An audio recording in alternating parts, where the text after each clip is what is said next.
Hola, ¿qué tal? Yo soy Alex Medianoche y me gusta mucho conversar de libros. El video del día de hoy es el resumen de mis lecturas del mes de julio y agosto. Quiero comentarles un poco de mis relecturas que hice, que son Momo de Michael Ende. Es este famoso autor alemán que es un poco más conocido por su otra obra, La historia interminable. Momo es esa carta de amor y esperanza que el autor le escribió a la humanidad a través de una novela categorizada como infantil, porque tiene de personaje principal a Momo, que es una pequeñita que no tiene nada en cuestión material, pero sí el maravilloso don de saber escuchar, que en este acelerado mundo tan caótico y adulto en el que tienes que rendir y sumar, dar cuentas y ser una persona hiperproductiva, significa muchísimo. Es una obra que creo que sigue bastante vigente. Si no la han leído, siempre lo invito. Es uno de los libros que más he regalado en mi vida y que espero seguir haciéndolo. El retrato de Dorian Gray de Oscar Wilde, este autor irlandés clásico muy famoso. También creo que no necesita grandes presentaciones. Me gusta mucho lo que escribió. He podido leer De Profundis, que es esa carta de persona ardida que si alguna vez quieren leer y dedicar, se las dejo ahí de recomendación también. Tiene cuentos súper crueles y tristes, pero también comedia en teatro y otra novela cortita. El retrato de Dorian Gray es para mí lo que para muchas otras personas significó encontrar Demian de Hermann Hesse, porque habla justo de estas dualidades y de cómo una persona también muy ingenua puede estar rompiendo su cascarón y abrirse al mundo, y bajo su importante toma de decisiones es que pueden suceder las cosas. Claro, todo esto con un ambiente fantástico, gótico, oscuro. Sofoco de Laura Ortiz Gómez es una autora colombiana a la que quiero mucho y de la que me enamoré profundamente de su prosa. Es una colección de cuentos que de hecho leí el año pasado por primera ocasión y me gustó tanto que quedó en mi top de mejores lecturas de 2023, y sigo pensando que es una colección estupendamente lograda. Tiene muy claras las voces que va a estar utilizando, si una persona mayor o una persona con mucha vulnerabilidad, una pequeña niñita, de las violencias que pueden estar ocurriendo. Incluso nombra los falsos positivos que estuvieron sucediendo en Colombia en una época muy difícil. Y sin embargo tiene esta belleza de escritura. Sientes así como tan delicioso el lenguaje mientras lo estás leyendo, como frutas en el paladar, a pesar de lo bonito y lo triste y lo sensual que en ese momento te está queriendo contar.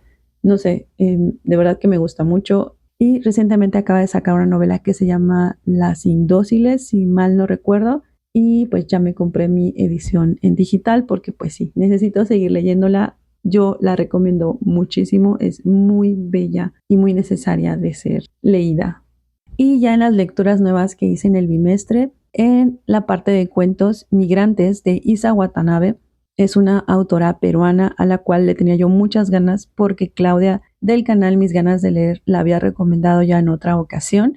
Aproveché que en julio está su iniciativa de conocer y leer autores de Perú porque es el mes de su independencia. Entonces quise acercarme con este cuento que tiene un mensaje tan poderoso. Es muy fácil de entender, es para toda la familia y aún así tiene este dejo de tristeza y dureza para hablar estos temas de lo que significa tener que abandonar tu patria porque hay algo tan duro y peligroso que está sucediendo que no tienes otra alternativa más que lanzarte a veces al mar. Me gustó mucho, qué ilustraciones tan preciosas. Lo acabé de leer y sentí así como súper poderosa su intención, y yo lo tuve que comprar en formato digital porque no está acá en físico en México, y lo recomiendo leer así en tablet para que puedas ver el detalle de sus ilustraciones. De verdad que son preciosas.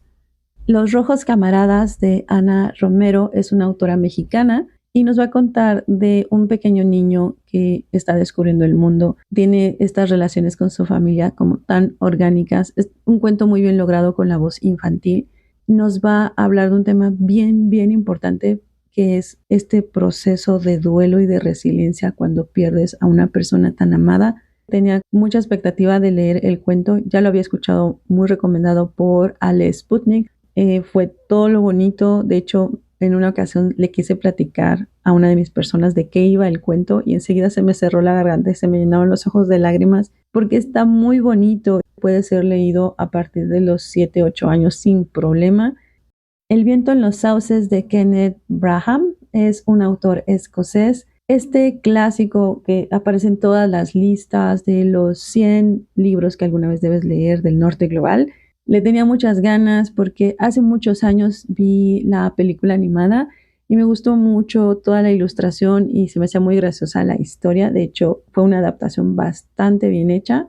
Y fue Matos de A Matos le gusta leer y Aline de Arbolito de Brócoli, que me recordaron las muchas ganas que tenía de leerlo porque en sus canales mostraron cada quien una edición que tenía de esta historia. Así que dije, es la señal, es el momento, si lo quiero leer. Y sí, está muy bonito, es como todo este tema como en la campiña y el amor a la naturaleza y como los animalitos sí antropomorfizados, porque pues que sí tienen su casita y su escoba y la tetera y todo, es como una charla de amistad, las locuras que cada quien puede estar cometiendo.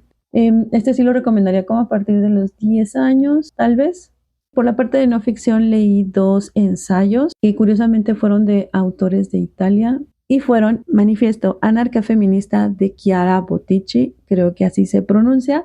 Es un pequeño ensayo que había comprado hace muchísimo tiempo, es súper delgadito, te lo lees prácticamente en un día. Yo decidí hacerlo como en 2 o 3, algo así.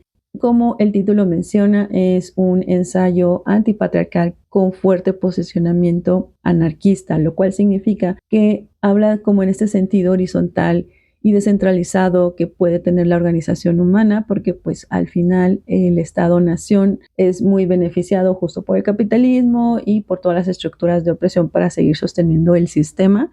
Y por ese lado, este librito ya no es como de esas lecturas para iniciar en los temas, porque ya hace uso de ciertos conceptos que pues en algún momento otros libros un poco más sencillos o asequibles te permitirían ir recabando. Entonces como que es un libro con un poquito más intermedio, pero aunque sí tiene bastantes frases para subrayar, al final lo sentí como solo un compendio de pensamientos de la autora. De hecho, me sorprendió bastante que al final colocó una amplia bibliografía, como si de ella se hubiese basado para escribirlo, pero en realidad como que muchas referencias no me pareció que tuviera. Al final sí un poquito desdibujado, repito, como que muy al pensamiento al aire en ocasiones, sobre todo el cierre ya no fue tan contundente y ya fue como un pequeño bajón. El otro ensayo fue La Nación de las Plantas de Stefano Mancuso y este libro sí me gustó muchísimo. Lo escuché en formato de audio y sí, ahora necesito una copia física porque lo que habla es quitar al ser humano del centro de la existencia, del consumo de recursos y de cómo pareciera que todo orbita a satisfacerle sus necesidades, no nada más, sino también los hiperconsumos. Entonces, lo que el autor aquí trata de proponer es, este mundo debería tener una organización centralizada sobre los seres que han permitido la vida y que son justo las plantas. Pareciera lo más obvio del mundo, pero creo que para mí fue como un abrazo de gracias. Necesitaba que alguien verbalizara muchísimo mejor las cosas que a veces nos ronda cuando vemos tanto sofoco y tanta depredación sobre los recursos del planeta. Entonces hace una pequeña propuesta en el que si el planeta tuviera una organización basada en una nación de las plantas por y para su vida, ¿cómo sería esta especie de ordenamiento, artículos, manifiesto para el sustento de la misma y en consecuencia del resto de las especies? Fue así como, wow, sentí bien bonito, sentí el fuego en mi interior porque cómo debemos analizar las diferentes organizaciones, no solo de las especies animales, sino también del reino plantae, y de por qué les funciona, por qué permite que la vida suceda y se regenere. Es una descentralización, es una horizontalidad, muy sencillo, a mí me gustó mucho, pero sentí que es de esas lecturas que necesito, una, tenerla en físico, aunque sí está un poquito cara, y dos, que sean lecturas que nos estén acercando desde la primaria, secundaria, que creo que si desde muy jóvenes nos dejaran estos conceptos y estas explicaciones y de reconocimiento y respeto a otras vidas, seríamos otra ciudadanía y por lo mismo haríamos otras exigencias a las organizaciones de cada nación. Sin duda lo veo llegar a mis mejores lecturas del año o por lo menos las menciones honoríficas. Por el momento siento así como súper bonito cada que hablo de este libro. Y por parte de las lecturas gráficas, he avanzado con el manga de Ranma y medio de Rumiko Takahashi, esta mangaka mítica de un humor muy específico, como que muy sencillo, que a mí me agrada mucho. Leí del tomo 25 al 29. Bad Dreams in the Night de Adam Ellis es un autor, cartonista e ilustrador de Estados Unidos. A esta persona yo la sigo en Instagram y fue que me enteré que estaba sacando este libro, que es un compendio a modo cómic de varias historias que él ha escrito y también ilustrado. Vi que estaba a muy buen precio en formato digital, así que lo compré. De momento tenía la idea de leerlo para octubre, pero Nancy de Nancy Books lanzó la iniciativa de thriller veraniego, de leer historias de terror o misterio en esta temporada justo de verano y de sol. Sí me gustaron mucho, la ilustración es como muy limpia, es muy contundente en lo que te quiere contar y amo que el autor se basa de elementos pequeñitos de su vida y de ahí crece una historia y nos da un plot twist, a veces de terror cósmico, porque no siempre vas a tener una explicación, o a veces solo como un pequeño horror que te va a estar ahí rondando en la noche. Me gustó bastante, es una gráfica sencilla, lo recomiendo a partir de los 12 años sin problema. El Eternauta de Héctor Germán Oesterheld, espero estar pronunciándolo bien, es un autor y periodista argentino que fue desaparecido durante la dictadura en su país. El Eternauta fue una publicación que salía a través de diarios, de periódicos, así que lo que hicieron fue colectar todo y hacer la publicación del compendio. Esta historia está ubicada justo a finales de los 70s en Argentina y de cómo la humanidad hace contacto con vida extraterrestre y ahí van a suceder muchísimas cosas. Hay una parte que tiene como velado, no tan velado, la crítica sobre la época en la que le tocó justamente vivir por estos temas de represión política. Y creo que es una obra bastante bien lograda. Tiene este tono muy clásico de ilustraciones blanco y negro, de que las sombras o las tramas las hacían como con plumilla. Sí puedo decir que también es un producto de su época en el sentido de que los protagonistas todos son hombres y las pocas figuras femeninas son como justo damiselas en peligro, pero al final creo que pues era una época en la que así el autor estaba vislumbrando y solo contando lo que él estaba viendo también, ¿no? Sí logra estarte dando todo este ritmo de cómo va a ir creciendo toda la acción y de cómo van a ir estallando, sucediendo los eventos, que yo la recomiendo leer lentito, porque por lo mismo que eran publicaciones que salían cada semana, obviamente el autor y el ilustrador tenían que mantener la tensión dramática para que sus lectores volvieran cada ocasión. Entonces, sí puede ser cansino que tú trates de leerlo como en una semana o 2 semanas. Yo lo fui leyendo desde febrero, algo así, así que me tomó como 5 meses y creo que fue la forma correcta para que justo la tensión dramática que comento no me estuviese agotando. El final sí me pareció un poquito apresurado, pero creo que fueron decisiones editoriales. Creo que al final la fama que tiene esta novela gráfica es bien merecida. Por la parte de poemas solo leí un compendio que se llama Antología de Poesía Palestina, que como su propio nombre lo dice, va a mostrarnos una gama de autoras y autores de Palestina. Este compendio fue realizado por una librería independiente que se llama Librería La Cosecha, que está ubicada en Chiapas, México, y es un proyecto que liberaron apenas en agosto. Voy a dejar el link en la descripción por si tú quieres descargarlo y hacerte del PDF, porque lo que las propias personas que participaron fue, hubiera recabación monetaria o no, quieren que se difunda, que se charle, que se conozca, que lo utilicen como material para hablar con sus familias o en alguna institución educativa. Y comentaban que si tú querías de todas formas comprarlo en físico, en un formato muy sencillo, en papel bond, podías hacerlo directamente con la librería, contactarles y el dinero recabado iba a ser entregado a ayudas humanitarias para la gente que está pasando momentos terribles en esa nación. Siempre creo que es una muy buena propuesta para cuando quieres acercarte a la literatura de una nación y de momento no sabes con quiénes empezar. Finalmente, por la parte de novelas, leí La voluntad del Molle de Karina Pacheco Medrano, una autora peruana, que igual leí por la iniciativa de conocer más autores de Perú con Claudia, de Mis ganas de leer.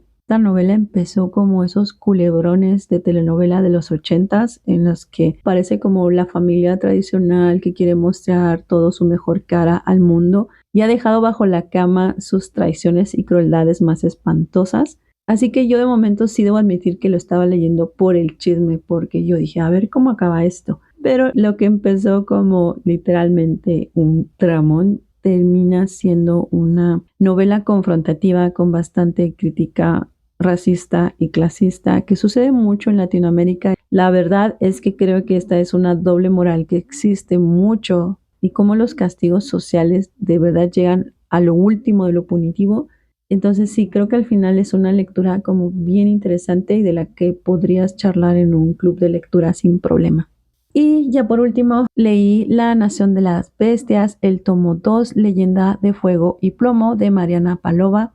Es una autora mexicana que nos va a narrar una fantasía obscura localizada en Estados Unidos, en esta parte en la que los pueblos originarios todavía tienen pequeños rastros. Al ser un tomo 2, pues no les puedo contar mucho detalle, solo decirles que en general aquí hay mucha mejora de la pluma de la autora con respecto al primer libro. La secuencia de peleas y batallas se sienten muy claras. En esa parte tiene mucho más control. Los diálogos creo que son bastante mejores, pero aún así se siguen sintiendo bastante las costuras de la obra, en el sentido de que uno, los párrafos tienen muchísimos adjetivos. Te está recordando todo el tiempo, pero que es espantoso, pero que es oscuro, pero que es tenebroso, pero que entonces es terrible. Y yo a veces quería como, para un poquito, necesito que me lo dejes sentir.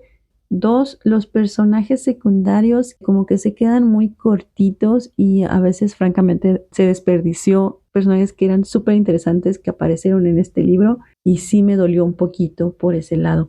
Y otra cosa que noté mucho, y este ya es un tema más bien personal, como tiene este tropo de el elegido, le sucede lo que a muchos elegidos, a ellos les ocurren todo el tiempo todas las cosas y no hay un momento en que los sienta detonadores verdaderos de los eventos y que tampoco llegan a ser tan carismáticos. Como todo les está ocurriendo, o eso me pasa a mí, no alcanzo a sentir la personalidad. Acabé el libro 2 y no alcanzo a decir ninguna cualidad del personaje principal. Defectos tiene muchísimos, pero como no tiene claroscuros, no alcanzo a preocuparme por él, pero creo que este sí es un tema mío, porque yo ya soy una señora y a veces utilizar los elementos de descomunicación para que la historia suceda o los nudos se estén presentando, ya me alcanzan a agotar. Que de tantos personajes con tantas edades distintas, ninguno tiene la capacidad de sentarse a decir, vamos a platicar, vamos a explicarnos y a ver qué sucede. Aún así, sí quiero saber cómo acaba la historia. Lo que me preocupa es que ya el tercer libro ya es como de 800 páginas, así que he tomado la decisión ejecutiva de que el último libro lo voy a consumir solo en formato de audiolibro para sentirlo un poquito más ligero y pues así saber cómo cierra. Todavía tengo bastante esperanza de que alcance a cerrar o que sea contundente con las explicaciones que nos sigue debiendo desde el libro 1, pero ya les estaré contando. Y eso sería todo. Muchas gracias por el tiempo de ver y escuchar. Bye.